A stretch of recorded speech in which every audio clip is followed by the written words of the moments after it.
1901 1901 में Nikola Tesla ने अपनी लाइफ का सबसे डरावना इंसिडेंट एक्सपीरियंस किया था।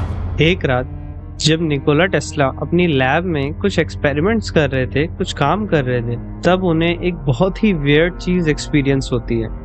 उन्हें अपने आसपास किसी का प्रेजेंस महसूस होता है। मतलब उस लैब में उस रात उनके आसपास कोई भी नहीं था, फिर भी उन्हें ऐसा लगता है कि उनके अलावा वहाँ और कोई भी है।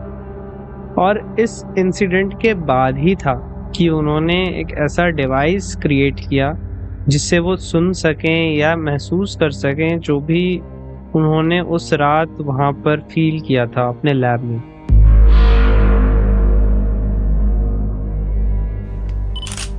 हमारी हिस्ट्री में भी कई ऐसे इंसिडेंट्स हुए हैं जहाँ पे कई सारे बड़े बड़े साइंटिस्ट ने ऐसा एक्सपीरियंस बताया है अपना, कि जब उनके आसपास कोई भी इंसान नहीं था, कोई भी जानवर नहीं था, तब भी उन्हें किसी की प्रेजेंस महसूस हुई है। और अगर आप ये सोच रहे हो कि ये सब सिर्फ घोस्ट स्टोरीज नहीं है, ये हकीकत में है, तो आप कुछ हद तक सही भी हो, क्योंकि ऐसे काफ़ी सारे डेटा हैं, काफ़ी सारे रिकॉर्ड हैं जिनसे ये साबित होता है, जिनसे ये पता चलता है कि घोस्ट की प्रेजेंस भी होती है, कुछ ऐसे स्पिरिट्स की भी प्रेजेंस होती है ह्यूमन के अलावा। बट क्या है ना कि वो डेटा आज तक कभी किसी के सामने ही नहीं आया। भूत और भूतों का डर, आप कहीं भी किसी भी सिविलाइजेशन में हिस्ट्री उठा के देख लो, किसी भी कल्चर में देख लो, किसी भी रिलीजन में देख लो, आपको हर जगह एक घोस्ट स्टोरी मिल जाएगी।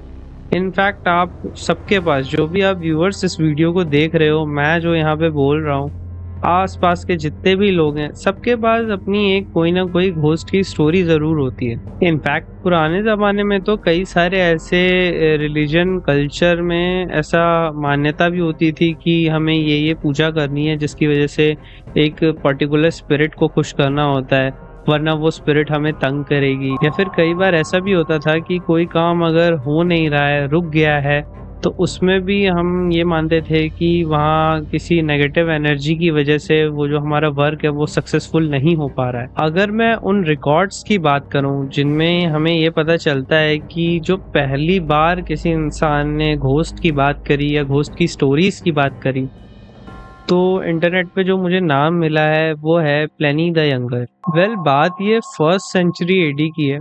प्लिनी द यंगर जो इंसान था, उसे ज़्यादातर लोग इसी बात के लिए याद करते हैं क्योंकि वो बहुत ही विचित्र तरह की, बहुत ही अलग तरह की घोस्ट की स्टोरी सुनाया करता था। अगर मैं प्लिनी द यंगर की कुछ सबसे फेमस घोस्ट स्टोरीज की बात करूं, तो उनमें सबसे ऊपर एक घोस्ट स्टोरी है जो एक फिलोसफर के बारे में है, जो बिलोंग करता था एथेनोडोरस कैनानिटीज से। इस फिलोसफर की जो कहानी है वो कुछ ये है कि ये एक नए शहर में शिफ्ट होता है और अपने रहने के लिए एक अच्छा सा घर ढूंढ रहा होता है, बहुत ही कम कीमत पे। और लकीली इसे एक ऐसा घर मिल जाता है जो काफी कम रेंट पर होता है वहाँ के अदर घरों के मुकाबले। बट क्या होता है ना, उस घर का ओनर इस फिलोसफर को ये बात साफ बता देता है कि इस घर में कुछ अजीब सी चीजें होती हैं जो किसी को नहीं पता है और कोई यहाँ पे रहना नहीं चाहता है, इस वजह से इस घर का रेंट इतना कम है। उस फिलोसफर को इस बात से कोई फर्क नहीं पड़ता था, वो वहां पे रहने लग जाता है। एक रात जब वो फिलोसफर कुछ लिख रहा होता है तो उसे एक आवाज आती है, कुछ चेन्स की, जिसे हाथ में कड़ियां बंधी होती हैं, इस टाइप की चेन्स की आवाज उसे आती है। और धीरे धीरे कदमों की आवाज आती है। ये आवाज धीरे धीरे बढ़ती ही जाती है और कुछ टाइम बाद उस फिलोसफर को एहसास होता है कि जिस भी इंसान या जिस भी चीज से ये आवाज आ रही थी वो ठीक उसके पीछे ही खड़ा था। जब वो फिलोसफर मुड़ के देखता है तो एक बहुत ही बूढ़े और लंबे इंसान की धुंधली सी इमेज उसे अपने पीछे खड़ी दिखाई देती है, जिसके हाथ में लोहे की चेन बंधी हुई थी। वेल, ये जो फिलोसफर था ना, लेनी द यंगर की कहानी के हिसाब से ये थोड़ा सनकी टाइप का था। ये उस स्पिरिट को देखता है और इस पे भी इसका कोई रिएक्शन नहीं होता। ये बस अपना एक उंगली ऐसे करता है और इंडिकेट करता है कि पहले इसे अपनी राइटिंग कंप्लीट करने दी जाए। और स्ट्रेंजली वो वापस अपनी डायरी में कुछ लिखने लग जाता है। जो ये पीछे स्पिरिट थी या जो भी इमेज थी, ये वापस जाती है और उसके बैकयार्ड में जाकर कहीं गायब हो जाती है।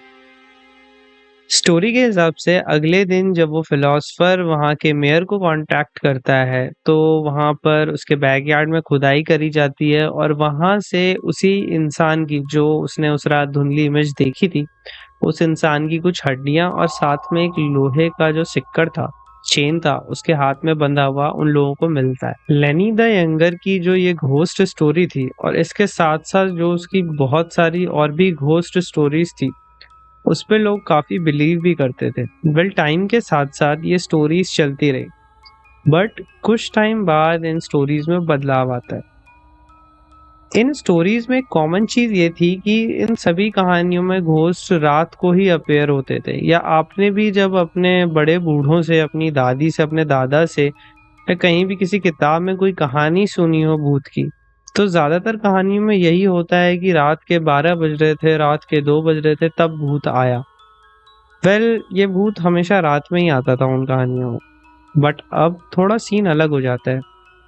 प्लेनी द यंगर की स्टोरीज के काफी टाइम बाद एक नया कंसेप्ट आता है भूतों का, जिसका नाम था पॉल्टरगाइस्ट। ये जो घोस्ट की नई कैटेगरी कुछ टाइम बाद आई थी, इसमें नया ये था कि इसमें जो घोस्ट था वो सिर्फ अपेयर ही नहीं होता था, वो अपेयरेंस के बाद काफी सारा डिस्ट्रक्शन भी करता था, जिसमें लोगों को घोस्ट की वजह से काफी मुसीबतों का सामना भी करना पड़ जाता था। लेकिन इस सब चीजों में पॉइंट ये है कि चाहे जितनी भी कहानियां हमने सुनी हो, इन कहानियों में कितनी सच्चाई है, और इस बात में कितनी सच्चाई है कि मरने के बाद भी लोग हमारे आसपास घूम सकते हैं या भटक सकते हैं। और इसी सच्चाई को ढूंढने के लिए एक नया कंसेप्ट आता है, घोस्ट हंटिंग। हर इंसान के पास एक घोस्ट स्टोरी जरूर होती है, बट उसमें से कितने ऐसे इंसान हैं जो एक्चुअली एक घोस्ट हंटिंग पे जाते हैं। शायद घोस्ट हंटिंग अभी रिसेंटली ट्रेंड में आया है, बट ऐसा नहीं है कि ये अभी ही शुरू हुआ है। घोस्ट हंटिंग काफी टाइम पहले ही शुरू हो चुकी थी। कई सारी घोस्ट हंटिंग तो इतनी नकली होती है कि आप क्लियरली उसे देख के ही बता सकते हो कि ये क्या बकवास चल रहा है। घोस्ट हंटिंग कितने पुराने टाइम से हो रही है, इस बात का पता आप इसी बात से लगा सकते हो कि आर्कियोलॉजिस्ट को भी अपनी फाइंडिंग्स में कई बार ऐसी चीजें मिलती हैं जिससे उन्हें पता चलता है कि पुराने टाइम में भी लोग घोस्ट से बात करना या उनसे कांटेक्ट करने की कोशिश करते रहते थे। मॉडर्न टाइम में, यानी आज के समय में, घोस्ट हंटिंग को अगर मैं कैटेगराइज करूं तो मेनली इसको 2 कैटेगरी में रखा जा सकता है। पहली कैटेगरी होती है अपनी जगह पे बैठ के कुछ टूल्स की मदद से घोस्ट के वर्ल्ड से कांटेक्ट किया जा सके या घोस्ट से कांटेक्ट किया जा सके। और जो दूसरा मेथड है वो है कि एक्चुअल में ऐसी जगहों पर जाना जहां लोगों ने कुछ अनयूजुअल नोटिस किया हो या किसी घोस्ट की अपीयरेंस को महसूस किया हो। क्या है ना कि घोस्ट हंटिंग को साइंटिफिक नजरिए से लोग 19 से 20 सेंचुरी के बीच में देखना शुरू कर चुके थे, और इन पैरेलल यूनिवर्स के बीइंग्स से बात करने के लिए जो मेथड्स होते हैं उनसे रिलेटेड जो पहली बुक छपी थी उसका नाम था confession of a ghost Hunter bye Harry price. इस बुक के हिसाब से अगर आपको अपने पैरेलल यूनिवर्स के उन घोस्ट से बात करनी है, उनसे कांटेक्ट करना है, तो जो चीज़ें आपको चाहिए वो है एक अंधेरी जगह, एक लकड़ी का टेबल, एक लाल कलर का कपड़ा जो आप अपने आंखों पर बांध सको, और 4 लोग जो आपके साथ उस हाथ को कुछ इस तरीके से उस टेबल पे रख सके। एक और ऐसा पुराना घोस्ट हंटिंग का मेथड या घोस्ट से कांटेक्ट करने का मेथड जो आजकल भी ट्रेंड में है, उसका नाम है डाउसिंग। वेल, डाउसिंग में क्या होता है कि आप 2 लोहे की रॉड्स को पैरेलल अपने हाथ में कुछ इस तरीके से रखते हो और आप मूव करते हो, और जहाँ पर भी वो जो लोहे की रॉड्स हैं वो अपने आप मूवमेंट करें अपोजिट डायरेक्शन में, आप समझते हो कि वहाँ पर घोस्ट की अपीयरेंस है। इंटरेस्टिंग बात यह है कि इसी टाइप के टूल्स का यूज हम पुराने टाइम में जमीन के अंदर पानी खोजने के लिए या स्टोन्स खोजने के लिए भी करते थे। इनफैक्ट आज भी कई ऐसे लोग हैं जो इन सारे मेथड्स में बिलीव भी करते हैं। और इसके बाद एक ऐसा टूल आता है जिसके बारे में आई एम श्योर कि अगर आप ये वीडियो देख रहे हो तो आपको जरूर पता होगा। इसका नाम है ओजा बोर्ड। ओजा बोर्ड को स्पिरिट बोर्ड या टॉकिंग बोर्ड भी कहते हैं। बेसिकली इसमें होता ये है कि एक लकड़ी का बड़ा सा तख्ता होता है जिसमें A से Z तक लेटर्स प्रिंट होते हैं, 0 से 9 तक नंबर्स प्रिंट होते हैं और कुछ वर्ड्स प्रिंट होते हैं जैसे कि यस, नो या गुड बाय जैसे वर्ड्स। इस बोर्ड के साथ एक और हार्ट के शेप का एक लकड़ी का छोटा सा टुकड़ा होता है जिसके बीच में एक होल होता है जिसके आर पार आप उन लेटर्स या नंबर्स को देख सकते हो। इस पार्ट को प्लैंचेट कहते हैं। इसमें होता ये है कि कुछ लोगों का ग्रुप एक साथ उस प्लैंचेट को पकड़कर उस बोर्ड पे अपने फिंगर्स को चारों तरफ मूव करता है, अपना जो भी क्वेश्चन है उस घोस्ट से करते हुए, और ये चीज़ पूरी आंख बंद करके होती है। और जब वो हाथ रुकते हैं जहाँ भी अपने आप, और उस पे जो लेटर होता है उससे ये माना जाता है कि ये उस घोस्ट का पर्टिकुलर रिप्लाई है उनके क्वेश्चन पे। अभी के टाइम पे ओजा बोर्ड तो काफ़ी ज़्यादा कॉमन हो चुका है लोगों के बीच, आप किसी भी स्टोर में जाओगे तो वो मिल जाएगा। बट जब ये ओजा बोर्ड का कंसेप्ट नया नया आया था तो यकीन मानो ये बहुत ही ज़्यादा रेवोल्यूशनरी कंसेप्ट था। अनगिनत लोग ऐसे हैं जिन्होंने अंधा पैसा खर्च किया इस बोर्ड को ख़रीदने के लिए, और इस बोर्ड के कई ऐसे बिलीवर्स भी हुए जो ये 100% मानते थे कि ये बोर्ड जो आंसर्स देता है वो बिल्कुल एक्यूरेट होते हैं। इवन आप कई ऐसी मूवीज भी देख लोगे जिन मूवीज में इस ओजा बोर्ड का इस्तेमाल हुआ है। जैसे जैसे टाइम बीतता है वैसे वैसे ये जो घोस्ट हंटिंग का प्रोसेस था, घोस्ट हंटिंग के तरीके थे, वो और ज़्यादा डेवलप हो जाते हैं। और मॉडर्न टाइम्स में ये घोस्ट हंटिंग का प्रोसेस जो होता है उसको साइंटिफिक अप्रोच करने लग जाते हैं लोग। और इस साइंटिफिक अप्रोच में यानी ऐसे इंस्ट्रूमेंट्स डिस्कवर करना साइंटिफिक जो घोस्ट हंटिंग में हेल्प कर सके, ऐसे इंस्ट्रूमेंट्स बनाने में जो दो बहुत ही बड़े साइंटिस्ट्स का नाम है वो हैं निकोला टेस्ला और Thomas Alva Edison. I am sure आपने इन दोनों साइंटिस्ट का नाम ज़रूर सुना होगा, क्योंकि एक साइंटिस्ट वो हैं जिन्होंने बल्ब का आविष्कार किया और दूसरे साइंटिस्ट वो हैं जिनका एनर्जी के फील्ड में बहुत बड़ा नाम है। इन दोनों साइंटिस्ट ने भी अपने जीवन का बहुत बड़ा हिस्सा इस चीज़ में बिताया कि वो ये प्रूफ कर सकें कि घोस्ट रियल होते हैं। एडिसन ने आविष्कार किया था घोस्ट फोन का और टेस्ला ने आविष्कार किया था स्पिरिट रेडियो का। ये जो दोनों डिवाइस थे ना, इनका कंसेप्ट बहुत ही सिंपल था। ये जो दोनों डिवाइस थे ये अपने आसपास मौजूद इलेक्ट्रिक चार्ज में हुए बदलावों को दिखाते थे। इनफैक्ट निकोला टेस्ला की तो कुछ रिकॉर्डिंग्स आप इंटरनेट पे ढूंढ के सुन भी सकते हो जो घोस्ट से रिलेटेड है। ये बात बिल्कुल सच है कि कई सारे ऐसे फोटोज हैं, कई सारे ऐसे वीडियोज हैं जो घोस्ट की बताए जाते हैं, बट वो पूरी तरीके से फेक होते हैं।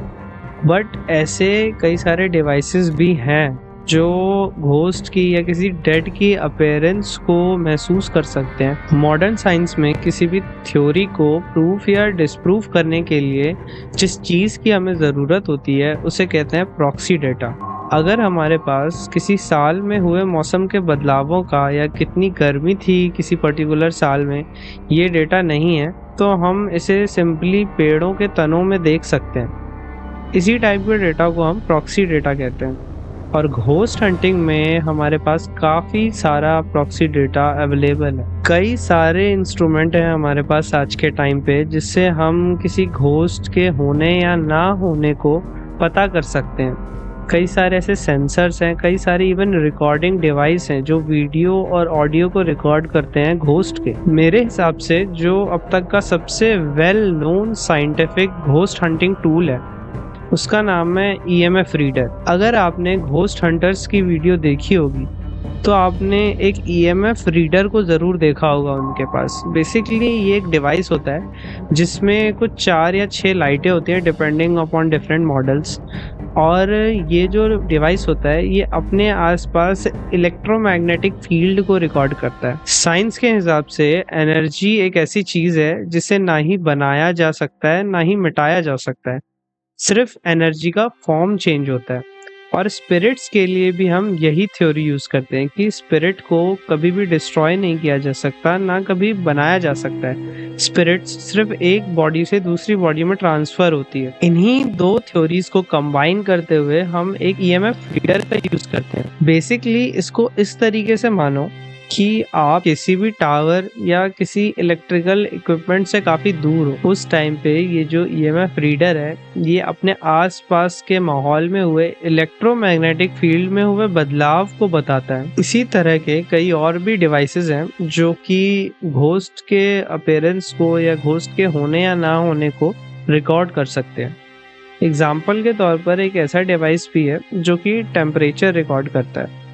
कई घोस्ट हंटर्स का ये मानना होता है कि किसी भी घोस्ट के होने की वजह से एक सडन टेम्परेचर ड्रॉप दिखाई देता है एटमॉस्फेयर में, तो ये उस टेम्परेचर रीडिंग वाली जो मशीन होती है उसकी मदद से भी किसी घोस्ट के सडन अपीयरेंस को रिकॉर्ड कर सकते हैं। एक और तरीका जिसे घोस्ट हंटर काफ़ी ज़्यादा यूज़ करते हैं वो है विंड स्पीड नापने वाली मशीन। बेसिकली अगर होता यह है कि कोई भी स्पिरिट जो है एक जगह से दूसरी जगह मूव करती है, तो उसके एटमॉस्फेयर के आसपास की जो हवा होती है वो भी मूव करती है, और इस मशीन की मदद से वो किसी भी एटमॉस्फेयर में सडनली किसी विंड मूवमेंट जो कि आउट ऑफ नोवेयर आ जाता है उसे आसानी से रिकॉर्ड कर सकते हैं। इसके अलावा अगर मैं रिकॉर्डिंग डिवाइस की बात करूं तो कई सारे ऐसे साउंड रिकॉर्डिंग करने वाले डिवाइसेस भी हैं जो अपने आसपास की डिफरेंट फ्रीक्वेंसी को रिकॉर्ड करते हैं और बाद में जो घोस्ट हंटर होता है उन फ्रीक्वेंसी को सॉफ्टवेयर में क्लीन करके आसानी से सुन सकता है। एक और डिवाइस है जिसका नाम है रैमपॉड। बेसिकली ये रैमपॉड क्या होता है, एक गोल सा डब्बा होता है जिसके ऊपर एक एंटीना लगा होता है, और वो एंटीना क्या करता है, अपने रेडियस में आने वाली चीज़ों में बदलाव को एक साउंड की तरह निकालता है। मतलब अगर कोई भी चीज़ उसके पास से मूवमेंट करेगी तो वो उसकी वजह से एक साउंड क्रिएट करता है।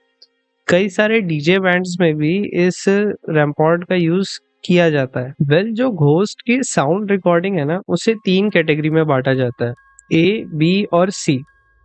ए कैटेगरी में वो रिकॉर्डिंग्स आती हैं जो कि बहुत ही क्लियरली सुनाई देती हैं हमें, जिसे सुनने के लिए आपको ज़्यादा मेहनत नहीं करनी पड़ती, जो आसानी से समझ में आ जाती है। बी कैटेगरी में ऐसी रिकॉर्डिंग्स आती हैं जिनको सुनना थोड़ा मुश्किल होता है, जो ऐसे सुनाई देती हैं जैसे आवाज़ बहुत दूर से आ रही हो। और फाइनली सी कैटेगरी होती है जिसे सुनना बहुत ही ज़्यादा मुश्किल होता है, जिसे सुनने के लिए घोस्ट हंटर्स को काफ़ी बार रिपीट में उस ऑडियो को सुनना पड़ता है। अगर किसी घोस्ट हंटर को एक फ्रीक्वेंसी डिटेक्ट करने वाली डिवाइस यानी किसी साउंड का सैंपल मिल जाता है घोस्ट के, और किसी सेंसर के थ्रू यानी किसी ईएमपी में भी किसी घोस्ट की रेडिएशन उसे पता चलती है, तो इस केस में इस बात को झुठलाना बहुत ही मुश्किल हो जाता है कि सच में वहाँ किसी भी अनइवन चीज की अपीयरेंस नहीं। घोस्ट की अपीयरेंस को प्रूफ करने या डिसप्रूव करने में एक स्टेप फर्दर अगर हम चले जाएं, तब आते हैं ऐसे डिवाइस जो घोस्ट की फोटो या वीडियो बनाते हैं।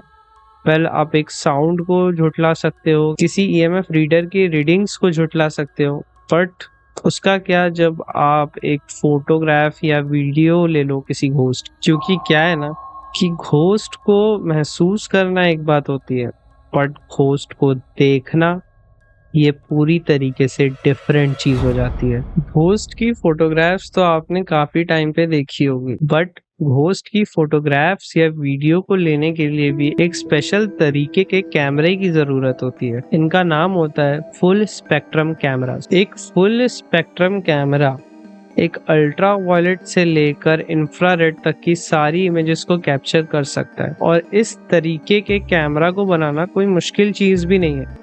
आपको सिर्फ करना ये है कि जो आपका नॉर्मल डीएसएलआर या जो भी कैमरा है उसमें से अल्ट्रा वायलेट कट फिल्टर को हटाना है और एक नॉर्मल सा ग्लास लगा देना है वहाँ पे, और आप रेडी हो घोस्ट की पिक्चर्स या वीडियोस को कैप्चर करने के लिए। घोस्ट हंटर जो होते हैं ना, वो फुल स्पेक्ट्रम कैमरास का ही यूज़ करते हैं घोस्ट की पिक्चर्स को कैप्चर करने के लिए, जिसे हम ऐसे अपनी नॉर्मल आंखों से नहीं देख सकते। जिन एंटिटीज को इन फुल स्पेक्ट्रम कैमराज में कैप्चर किया गया है आज तक, उनमें से ज़्यादातर केसेस में ये चीज़ को नोट किया गया है कि ये जो एंटिटी होती है इनमें से बहुत ज़्यादा लाइट आ रही होती है, ये लाइट एमिट करती है, इनकी अपनी खुद की लाइट होती है, और इन घोस्ट का कोई शेप या साइज नहीं होता है पर्टिकुलर, ये किसी भी शेप या साइज के हो सकते हैं। एक और डिवाइस जिसका घोस्ट हंटर बहुत ज़्यादा यूज़ करते हैं उसका नाम है ब्लैक लाइट। ब्लैक लाइट एक ऐसी अल्ट्रावायलेट लाइट होती है जिसे अंधेरे में जलाते हैं और वो एक स्पेशल तरीके के सरफेस पर ही ग्लो करती है। इसका यूज कुछ सबूत इकट्ठा करने के लिए किया जाता है, उस पर्टिकुलर एंटिटी के अपीयरेंस को प्रूफ करने के लिए। ये जो ब्लैक लाइट होती है ये कई तरीके की और चीजों को डिटेक्ट करने के लिए भी यूज होती है, जैसे कि कोई होलोग्राम हो गया या कोई पर्टिकुलर स्किन वाला कीड़ा या कोई जानवर हो गया जैसे कि बिच्छू। एक और बहुत ही पॉपुलर तरीका है किसी घोस्ट के अपीयरेंस को रिकॉर्ड करने का, वो है SLS कैमरा। ये जो कैमरा होता है ये स्ट्रक्चर्ड लाइट सेंसर का यूज करता है। बेसिकली होता ही है कि ये कैमरा हजारों लाइट्स के पॉइंट्स को अपने सामने में बिखेरता है और वहां से जो लाइट टकरा के इस पे वापस आती है ये उसके हिसाब से अपने आसपास का जो स्ट्रक्चर होता है उसकी एक इमेज हमें प्रोवाइड करता है। इसकी मदद से इन लाइट बीम्स का जो पाथ होता है उसके बीच में आने वाले जो भी ऑब्स्टिकल होते हैं, जो भी चीजें उस लाइट के पाथ को डिस्ट्रैक्ट करती हैं, उसे आराम से रिकॉर्ड किया जा सकता है। घोस्ट फोन और स्पिरिट रेडियो से लेकर अब तक हम काफी ज्यादा डेवलपमेंट कर चुके हैं घोस्ट हंटिंग के एरियाज। हम काफी ज्यादा डेवलपमेंट कर चुके हैं ऐसे इक्विपमेंट्स को डेवलप करने में जो घोस्ट हंटिंग में मदद करते हैं।